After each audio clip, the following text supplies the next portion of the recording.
आलू के पराठे किसको नहीं पसंद, लेकिन घी तेल मक्खन से थोड़ा घबराहट होती है क्योंकि बहुत भारी हो जाते हैं पराठे।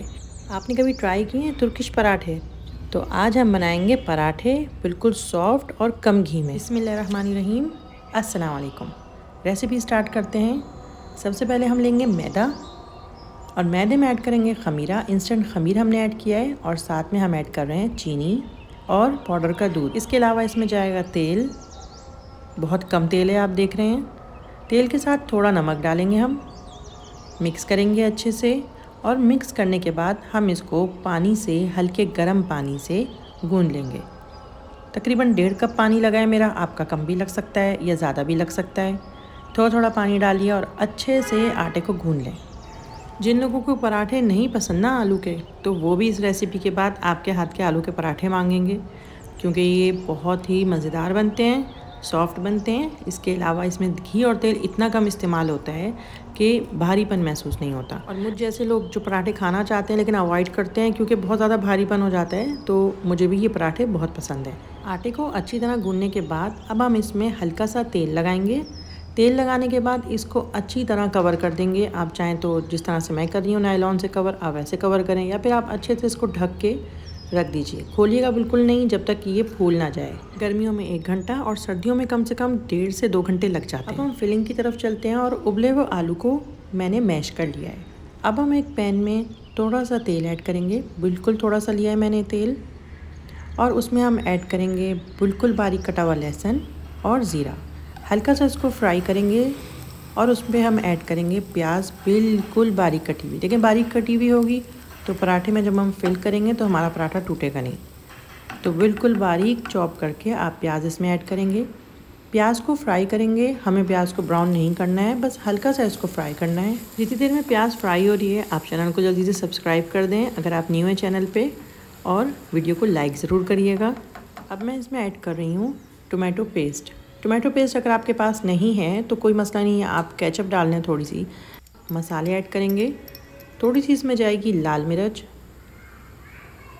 थोड़ा सा जाएगा इसमें नमक और इसमें जाएगा ज़ीरा पाउडर। आप इसमें चाहें तो बहुत मसाले डाल सकते हैं, लेकिन हमें फ्लेवर लाइट सा रखना है आलू का। और ये हकीकत में जो मैं आपको रेसिपी शेयर कर रही हूँ ये है तुर्किश रेसिपी, तुर्किश फताइर की रेसिपी है जो बिल्कुल हमारे पराठा स्टाइल में होती है।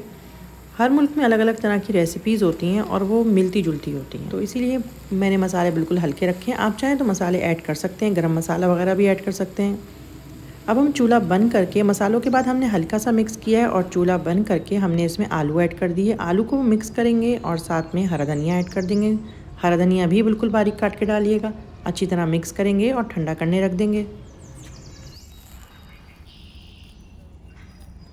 देखिए आटा हमारा बिल्कुल अच्छी तरह से फूल चुका है। अब हम इसके पेड़े बना लेंगे। मैं इतने आटे के 3 पेड़े बना रही हूँ और चौथा मैं कैसे बनाऊँगी वो मैं आपको आगे दिखाऊँगी। आप चाहते हैं तो आप इसका साइज़ छोटा कर सकते हैं, लेकिन बड़े साइज़ में इसकी फिलिंग वगैरह सब बहुत ईजी रहेगी। पेड़े बना के हम इसको थोड़ी देर के लिए साइड में रख देंगे ढक के। 10 से 15 मिनट पेड़ों को हम छोड़ देंगे, उसके बाद हम इसकी रोटी बेलेंगे। पेड़े बना के 10 से 15 मिनट के लिए साइड पे रख दिए हैं मैंने, और जब तक आलू थोड़े ठंडे हो चुके हैं तो मैं उनसे फिलिंग के लिए बॉल्स बना लूँ। जितने जितने पोर्शन में मुझे आलू उसमें ऐड करने हैं मैं उनकी बॉल्स बना लूँगी। तकरीबन मैं 4 बॉल्स बनाऊँगी, लेकिन मैंने आपको शो यहाँ पे 3 करी हैं, लेकिन मैंने 4 बॉल्स बनाई हैं क्योंकि मैं 4 पराठे बनाऊँगी। अब हम अपने पेड़े को बेल लेंगे खुश्की लगा के।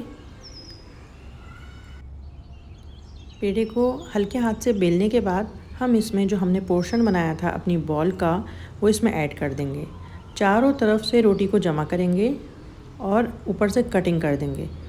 इस तरह से अच्छी तरीके से फिलिंग हो जाती है और फिलिंग पूरी जगह पे फैल भी जाती है। और ये तरीका बहुत इजी होता है और ये तरीका तुर्किश स्टाइल में ही है, तो मैं आपको बिल्कुल उन्हीं की रेसिपी फॉलो करके आपको बता रही हूँ कि किस तरह से उनके यहाँ इस तरह के पराठे बनते हैं।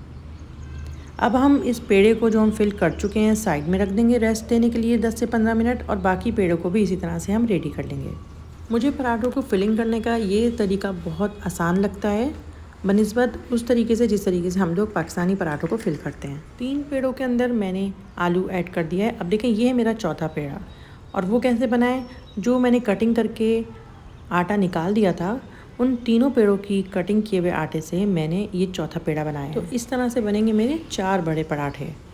अब तवा लें या नॉन स्टिक पैन लें। अगर आप तवा लेंगे तो आपको थोड़ा सा तवा तो चिकना करना पड़ेगा, ठीक है। और अगर आप नॉन स्टिक पैन लेते हैं तो आपको चिकना करने की भी ज़रूरत नहीं पड़ेगी और आप बग़ैर तेल घी के अपने ये पराठे बना लेंगे।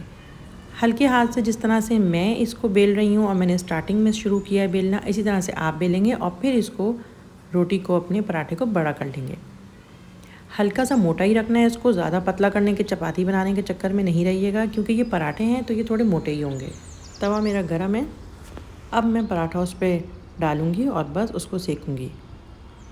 तवा मैंने चिकना किया है इसलिए क्योंकि मेरा तवा नॉन स्टिक है और मुझे उसको चिकना करने की ज़रूरत है। तकरीबन आधा चमचा से 1 चमचा मैंने तेल इसमें ऐड किया है। आप चाहें तो घी ऐड कर सकते हैं, वो भी इतनी क्वांटिटी में, या उसकी भी ज़रूरत नहीं है। अगर आप चाहते हैं इनको फ्रीज़ करना तो आप इनको सेकने के बदले बेल बेल के आप इनको फ्रीज़ करने के लिए एक के ऊपर एक नायलॉन की शीट बिछाएं और इसको एक के ऊपर एक बेल बेल के रख दें और उसको फ्रीज़ कर लें, जो फ्रीज़र करने का मेथड होता है पराठों का। तो ये उसी तरह से ये भी फ्रीज़ हो जाएंगे।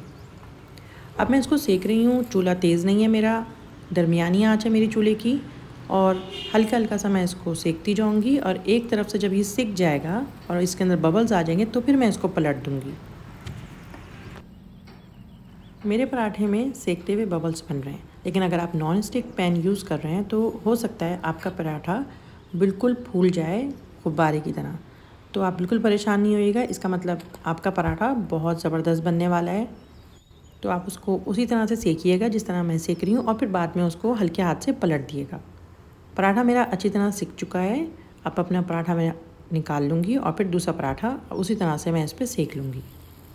इस पराठे को आप और भी मोटा बेल सकते हैं और किसी भी चीज़ के साथ आप इसको सर्व कर सकते हैं। मैं कर रही हूँ टमाटर की चटनी के साथ सर्व।